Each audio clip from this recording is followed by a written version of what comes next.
तो बच्चों जी, हमने आपके साथ जो चैप्टर स्टार्ट करा था उस चैप्टर का नाम था मेजर ऑफ सेंट्रल टेंडेंसी।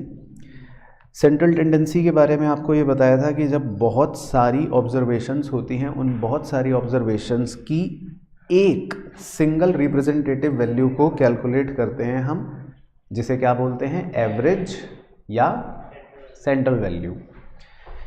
तो इसीलिए इस चैप्टर का नाम पड़ गया मेजर ऑफ सेंट्रल टेंडेंसी। तो फिर मैंने आपको इसमें कुछ बातें लिखवाई थी, पहले आपके साथ डिस्कस करा था कि इन एवरेजेस को निकालने के हमारे ऑब्जेक्टिव क्या होते हैं, यानी कि उद्देश्य क्या होते हैं। फिर आपको लिखवाया था कि एक अच्छा एवरेज, यानी कि एक अच्छा रिप्रेजेंटेटिव एवरेज के फीचर्स क्या होते हैं, कैरेक्टरिस्टिक क्या होते हैं, कि वो सिंपल होना चाहिए, सारी ऑब्जर्वेशंस पर बेस्ड होना चाहिए और फ्लक्चुएशन से कम प्रभावित हो, एक्सट्रीम वैल्यूज से कम प्रभावित हो।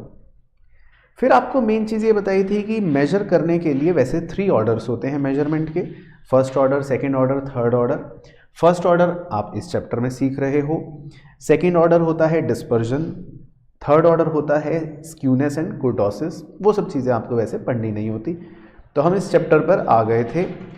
इस चैप्टर में हमें पढ़ना है मेजर ऑफ सेंट्रल टेंडेंसी। तो पहले मैं इसको कंप्लीट कर देता हूँ सर। तो मेजर ऑफ सेंट्रल टेंडेंसी में सर ये बताया था कि हमें 3 मेन चीज़ें पढ़नी है। वो क्या क्या? मीन, मीडियन, मोड, जो बच्चा गली मोहल्ले में रट के बैठा होता है, जिसमें मीन को हम बोलते हैं मैथमेटिकल एवरेज, और मीडियन भी और मोड भी एवरेज ही होता है, मैंने बताया था, लेकिन उनको कौन सा एवरेज बोलते हैं? पोजिशनल एवरेज बोलते हैं। फिर हमने चैप्टर के अकॉर्डिंग अर्थमेटिक मीन से शुरुआत करी थी, जिसमें आपको ये लिखवाया था बस कि हम इंडिविजुअल सीरीज, डिस्क्रीट सीरीज और कॉन्टिन्यूस सीरीज, 3 तरह की सीरीजों में अर्थमेटिक मीन निकाल सकते हैं, और उनको निकालने के कितने तरीके होते हैं? 3 तरीके होते हैं। तो टोटल कितने प्रकार के सवाल बन सकते हैं? 9 प्रकार के सवाल बन सकते हैं। और हमने आपके साथ अभी तक 2 प्रकार डिस्कस कर लिए थे, यानी कि इंडिविजुअल सीरीज हम पढ़ रहे थे, जिसमें हमने डायरेक्ट मेथड कर लिया था और दूसरा शॉर्टकट मेथड कर लिया था। तो आज हमारा टेंटेटिवली बता देता हूँ, टारगेट ये है कि हम इंडिविजुअल सीरीज के अंदर ही अपना पहले तीसरा मेथड कर लेंगे, स्टेप डेविएशन, और उसके बाद डिस्क्रीट सीरीज पर भी तीनों मेथड से चर्चा कर लेंगे। तो ये हमारा आज का टारगेट रहेगा।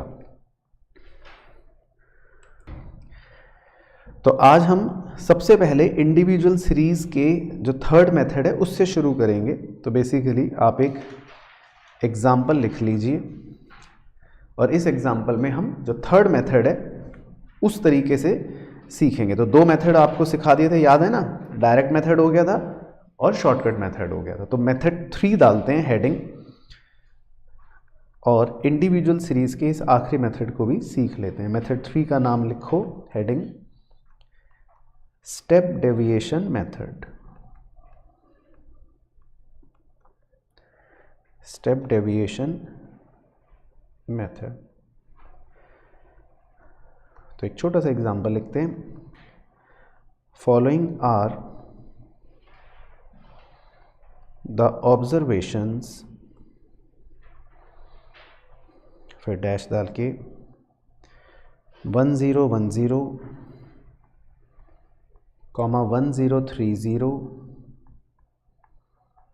एंड 1020,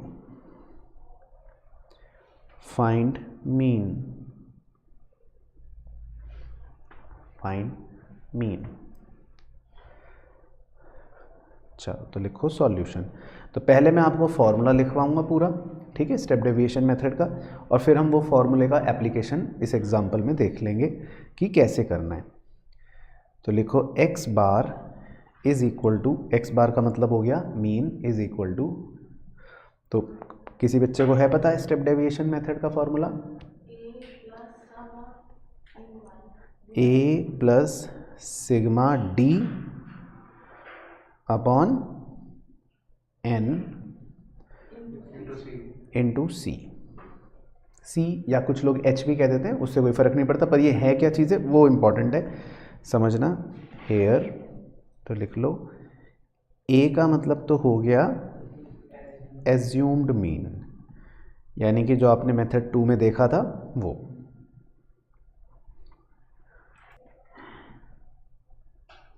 फिर उसके बाद जो सिग्मा डी लिखा है उसको आप सिग्मा डी डैश डाल लेना ऊपर छोटा सा, क्योंकि एज्यूम्ड मीन और इसमें हम एक छोटा सा डिफरेंस क्रिएट करने के लिए खाली डी नहीं लिखते डी डैश लगा देते हैं। एज्यूम्ड मीन में हमने क्या लिखा था फॉर्मूले में, डी, याद है?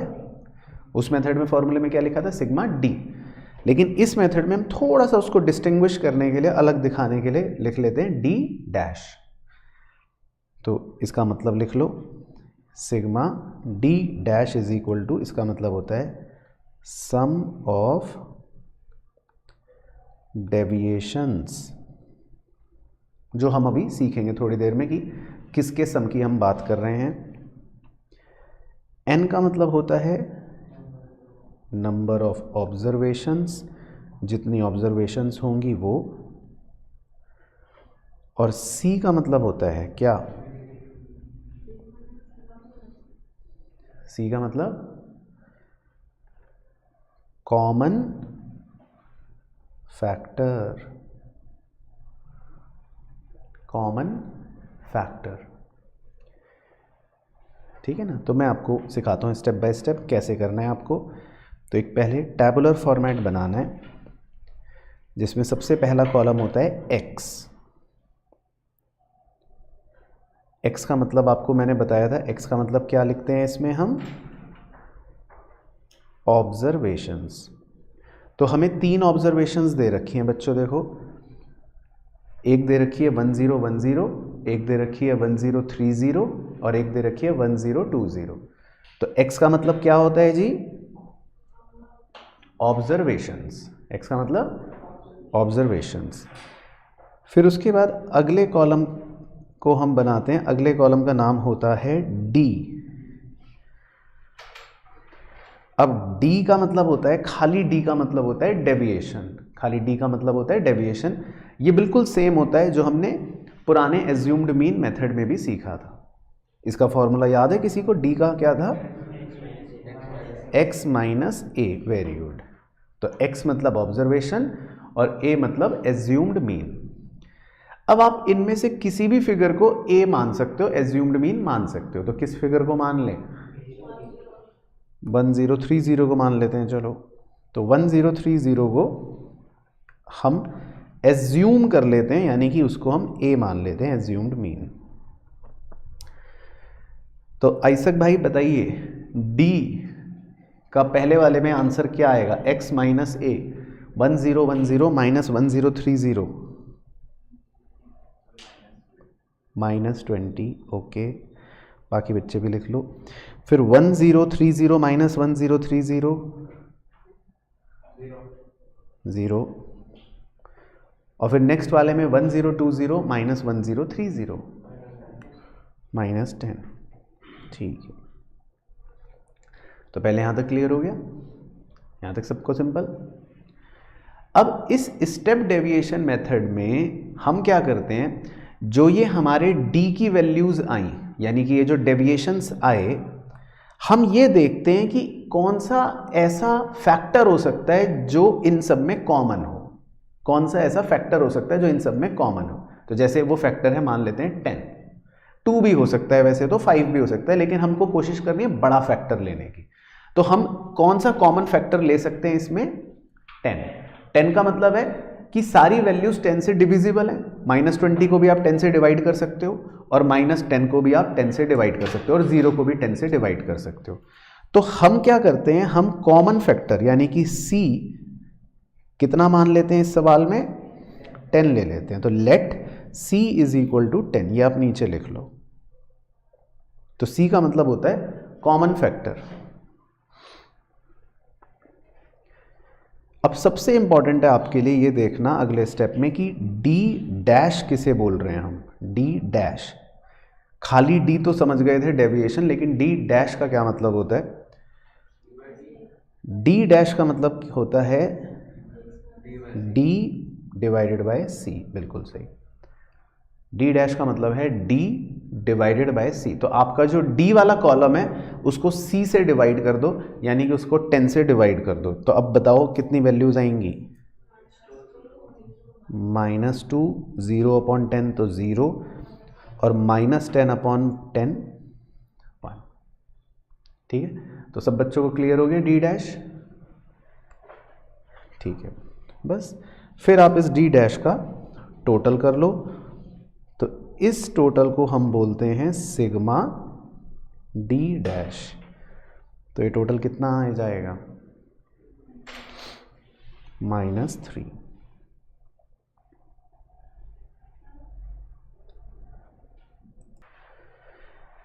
अब फॉर्मूला लिखते हैं और उसमें सारी चीज़ें पुट करते हैं। तो x bar is equal to, formula क्या था बोलना अपने मुंह से दोबारा, a plus sigma d dash upon n into c.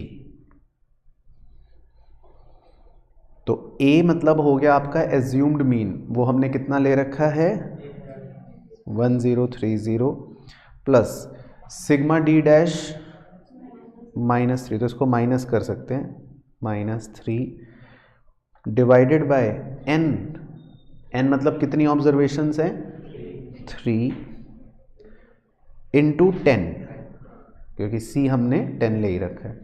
तो इसको थोड़ा सा सॉल्व कर लेते हैं तो आपका आंसर आ जाएगा। तो 3 से 3 कट गया, 110, तो 1030 माइनस 10 कितना आ गया 1020। तो आपका मीन का आंसर कितना आ गया 1020 यूजिंग स्टेप डेविएशन मेथड। तो क्लियर हो गया सबको। तो इंडिविजुअल सीरीज के अंदर हम तीनों मेथड्स लगा सकते हैं, कौन कौन से, या तो डायरेक्ट मेथड या शॉर्टकट मेथड, और तीसरा जो आज ये सीखा स्टेप डेविएशन मेथड। क्लियर। चलो अब हम डालते हैं हेडिंग हमारी main number 2। Main number 2 heading का नाम है डिस्क्रीट सीरीज। तो हम अब एक एग्जाम्पल लिख लेंगे, एग्जॉस्टिव एग्जाम्पल, जिसमें तीनों ही मेथड से करके देखेंगे डिस्क्रीट सीरीज के, और फॉर्मूले भी लिखते रहेंगे साथ साथ। तो इसमें लिख लेते हैं हम एक एग्जाम्पल, मार्क्स, थोड़ा टैबुलर फॉर्मेट बना लेना, और उसके नीचे नंबर ऑफ स्टूडेंट्स, कि कितने बच्चे हैं और उनके कितने नंबर आए। तो मार्क्स में लिख लेना 10, 20, 30, 40 और 50। तो कितने बच्चों के 10 नंबर आए, नंबर ऑफ स्टूडेंट 5, फिर 10, फिर 40, फिर 20 और फिर 25। ठीक है ना। तो ये बेसिकली हमें एक सीरीज दे रखी है। तो ये तो मैं मान के चल रहा हूँ कि डिस्क्रीट सीरीज का मतलब, या डिस्क्रीट सीरीज सबको याद है जो पहले पढ़ी थी, इसमें आपके ऑब्जर्वेशंस भी होते हैं और उन्हीं के साथ उनकी फ्रीक्वेंसीज भी होती हैं एक प्रकार से। तो इसको डिस्क्रीट सीरीज कहते हैं। चलो तो हम तीनों मेथड से करेंगे इसी क्वेश्चन को सॉल्व 1 बाय 1। तो मेरे साथ लिखो सबसे पहले मेथड 1। पहले हम करते हैं डायरेक्ट मेथड से, डायरेक्ट मेथड। तो डायरेक्ट मेथड का फॉर्मूला लिख लेते हैं, फिर अप्लाई करेंगे। x bar is equal to, तो बताइए डिस्क्रीट सीरीज के अंदर डायरेक्ट मेथड का फॉर्मूला किसी बच्चे को अगर पता हो, sigma F x upon sigma F, right, sigma F x upon sigma F. ठीक है, तो ये फॉर्मूला होता है। अब इसकी एप्लीकेशन कैसे होगी वो देखते हैं। उसके लिए एक टैबुलर फॉर्मेट बनाना है हमको। तो जो हमारे मार्क्स होते हैं बच्चों के, उसे हम बोलते हैं x, यानी कि वो हमारी ऑब्जर्वेशंस हैं। और जो नंबर ऑफ स्टूडेंट्स होते हैं उसे क्या बोलते हैं, f, फ्रीक्वेंसी, कि कितने बच्चे। तो हमेशा अपने टेबल को आपको वर्टिकल फॉर्मेट में बना लेना है सबसे पहले। तो पहला कॉलम हो गया x, मतलब कि ऑब्जर्वेशंस, और फिर हो गया f, यानी कि फ्रीक्वेंसी। तो मार्क्स में मार्क्स जो दे रखे हैं वो लिख लो, 10, 20, 30, 40, 50। और नंबर ऑफ स्टूडेंट्स में वो लिख लो जो दे रखे हैं 5, 10, 40, 20 और 25, 5, 10, 40, 20 एंड 25। ठीक है, पहले इतना क्लियर। तो आपको बस अब एक कॉलम और अपने आप बनाना होता है, उस कॉलम का नाम है fx। तो fx का मतलब ये हो गया कि आपको x को और f को मल्टीप्लाई करना है। क्या करना है? मल्टीप्लाई करना है। चलो तो 10 इंटू 5 बताते रहो, 20 इंटू 10, 30 इंटू 40, 40 इंटू 20 और 50 इंटू 25। ओके, तो सबको क्लियर हो गया वाला कॉलम? ठीक है, वेरी गुड। बस तो जब आप f के कॉलम को जोड़ते हो तो उसे क्या बोलते हैं? Sigma f। और जब आप fx के कॉलम को जोड़ते हो तो उसको क्या बोलते हैं? Sigma fx। तो आपके फॉर्मूले के हिसाब से दोनों न्यूमरेटर और डिनोमिनेटर ये आ जाएंगे। तो इनको दोनों को ऐड करके मुझे भी बता दो कि क्या आ रहा है। तो सिग्मा f कितना आ रहा है? 100 और सिग्मा fx 3500। ओके,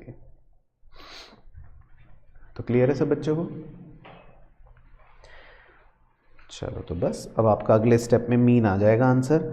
तो x बार यानी कि mean is equals to, formula लिख लेते हैं एक बार दोबारा, sigma fx divided by sigma f। Sigma fx है 3500, सिग्मा f है 100, तो आपका मीन आ गया 35। तो ये हो गया आपका डायरेक्ट मेथड। क्लियर सब बच्चों को? ओके, चलो उसके बाद लिखो जी नंबर 2, यानी कि मेथड 2, शॉर्टकट मेथड। तो शॉर्टकट मेथड का घर का नाम बताओ? Assumed mean method. ठीक है जी।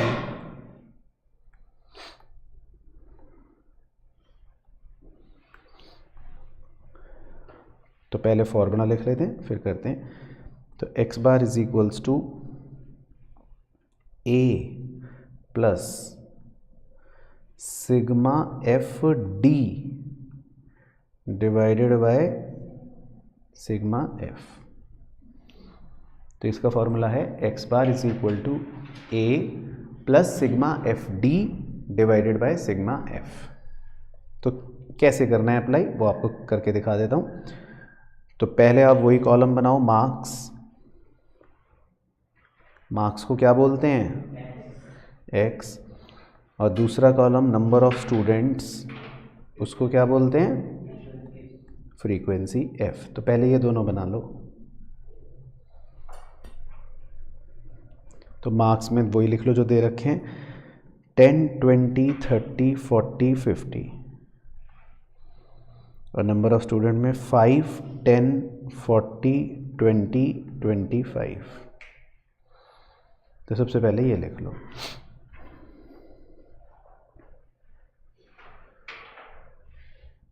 अब आपको क्या करना है सर? एज्यूम्ड मीन मानना है। कोई भी फिगर को एज्यूम्ड मीन मानना है। तो ये जितनी भी ऑब्जर्वेशंस हैं मतलब x, उनमें से किसी भी फिगर को आप एज्यूम्ड मीन मान सकते हो। लेकिन थोड़ा मैथमेटिकल अच्छा रहे, सुंदरता बनी रहे, तो हम कोशिश करते हैं कि बीच वाले को एज्यूम्ड मीन मान लेते हैं। तो हम किसको एज्यूम्ड मीन मान लेते हैं? 30 को। तो इसको आप a मान लो। ठीक है आइसक भाई? बाकी किसी को भी मान सकते हो, आंसर सेम आ जाएगा। तो अब अगले कॉलम में क्या निकालेंगे? d। हाँ d। और d निकालने का क्या है formula? x minus a. Very good. तो ये काम आपका सेम हो गया। तो अब x में से यानी ऑब्जर्वेशन में से a माइनस करो। तो बताते रहो, 10 माइनस 30, फिर 20 माइनस 30, 30 माइनस 30, 40 माइनस 30 और 50 माइनस 30। ठीक है, ओके क्लियर। अब अगला कॉलम जो आपको बनाना है उसका नाम है एफ डी। एफ डी मतलब सर फिक्स डिपॉजिट। तो एफ डी का मतलब है कि एफ वाले कॉलम और डी वाले कॉलम को आपको क्या करना है, मल्टीप्लाई करना है। तो वो आप बताओ मुझे। तो 5 into minus 20 minus 100, 10 into minus 10 40 into 0 20 into 10 और 25 इंटू 20। ओके ठीक है जी, क्लियर सब बच्चों को। अब यहां तक पहुंचने के बाद आपको एफ के कॉलम का टोटल करना है। वो तो खैर पहले की तरह सेम ही आएगा, सिग्मा एफ 100। और एफ डी वाले कॉलम का टोटल करना है, यानी सिग्मा एफ डी। वो कितना आ रहा है, 500। ओके ठीक है जी, तो सबको क्लियर। अब फॉर्मूला लिखकर दोबारा से अप्लाई करते हैं। फॉर्मूला था a plus sigma F d upon sigma f. A मतलब एज्यूम्ड मीन, तो हमने कितना एज्यूम मान रखा है 30, plus sigma F D 500 divided by sigma F 100। तो 30 प्लस ये बन गया 535। तो पहले मेथड से कितना आया था और इस शॉर्टकट मेथड से भी कितना आ गया 35। तो इसका मतलब दोनों मेथड से आंसर सेम आ जाएगा। तो क्लियर हो गया कहानी। चलो वेरी गुड। फिर इसके बाद आखिरी यानी कि मेथड 3। तो मेथड 3 का नाम क्या, स्टेप डेविएशन मेथड।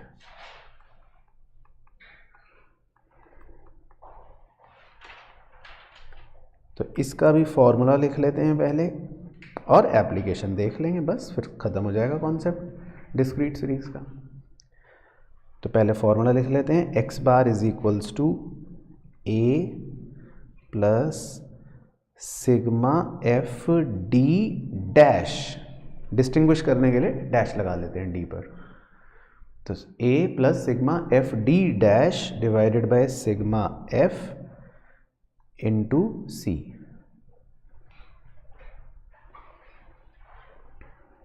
चलो तो इस बार कैसे करना है एप्लीकेशन, वही खेल करते हैं। आ जाओ जल्दी से, सुंदर सुंदर बनाओ मार्क्स,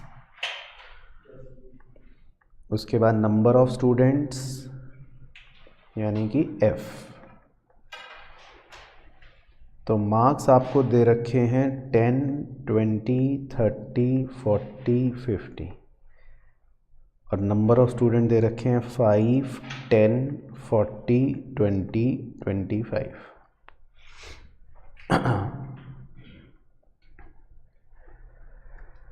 तो पहला स्टेप क्या, मतलब पहले एज्यूम्ड मीन लेट करना है आपको, ए लेट करना है। तो क्योंकि आपके मन में कोई संशय ना रहे तो इस बार हम ए कुछ और मान लेंगे। तो 20 कह रही है मैडम, तो मैडम की बात सर आंखों पर। तो इस बार हम 20 को एज्यूम्ड मीन ए ले लेते हैं ताकि आपको भी पता लग जाए कि भाई कुछ भी लिया जा सकता है, आंसर सेम आता है। तो ए को 20 ले लेते हैं। अब जो आपको अगला कॉलम बनाना है वो कौन सा बनाना है, डी। अगला कॉलम कौन सा बनाना है, डी, डेविएशन। और डी का फॉर्मूला क्या, कैसे निकालेंगे, x माइनस ए। बिल्कुल सही। तो बनाओ पहले ये कॉलम। तो इस कॉलम का नाम है डी। तो अब बताओ x माइनस ए। तो 10 माइनस 20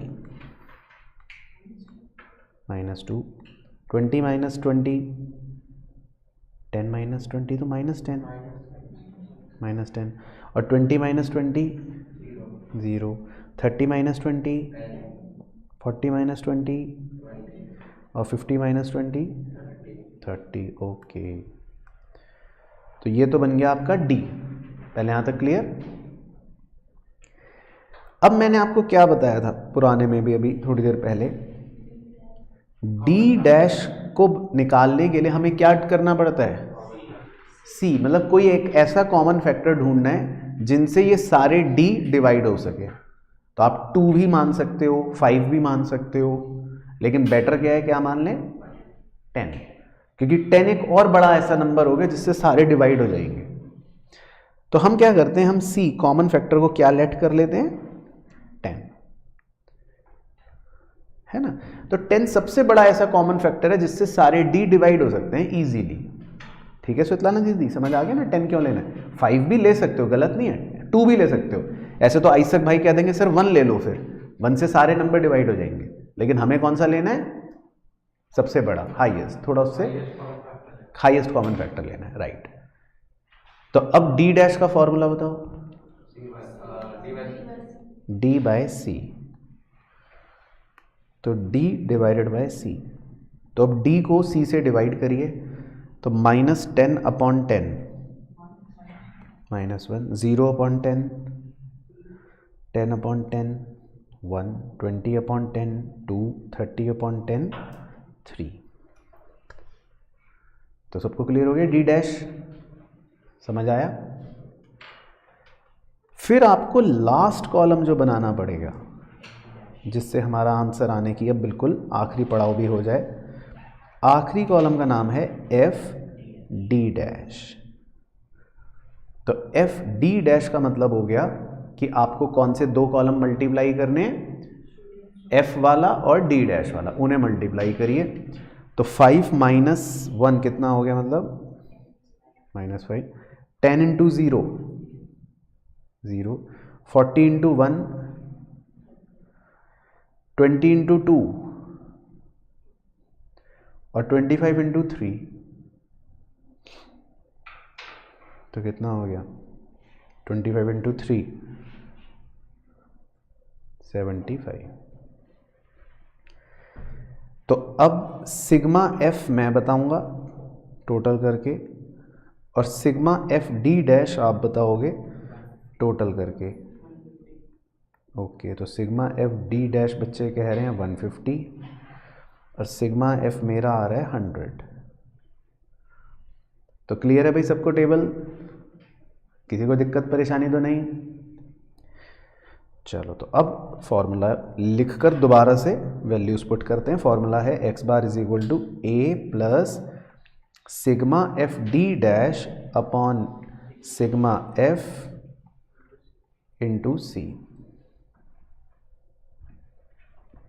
तो a की जगह क्या पुट कर लें, 20 plus sigma F D dash 150 upon 100 into 10। Okay, तो 0 से 0 कट जाएगा